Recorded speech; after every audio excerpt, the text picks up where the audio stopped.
Pare. Oh. Grabe na sa Senado, no? Ang gulo. Nag-aaway-aaway na sila. Ikaw naman pare, oo. Para kang bago-bago. Ganun talaga kasi pare yun. Bawat tao kasi talaga, may kanya-kanyang paniniwala yan. Eh, yung kabila, pabor sa tama. O yung kabila naman, pabor sa may tama. O, kaya talaga magkaiba yun. Magkakagalit talaga yan. Ganun ba pare yun? Magkakaiba pala pare sila ng paniniwala, no? Tama. Sa may tama. Magkaiba nga. Ang galing mo pare. Yan ang hirap sa'yo pare. Puro ka lang panonood sa Facebook Ayaw mong i-analyze lahat ng mga nangyayari. Makaiba tayo pare. May kikwento ako sa'yo. Ano yun? Alam mo pare yung kapitbahay namin na matanda pare? Lumpo yun pare. Lumpo.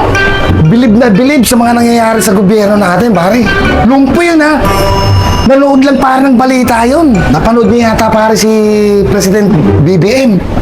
Ano nangyari? Sa sobrang galak pare, napatayo sa patagal ng panahon. Napatayo? Kapatayo. Ano ginawa? Kinuha pare yung TV. Ibinalibag. Tinapon yung TV. Ang lupit.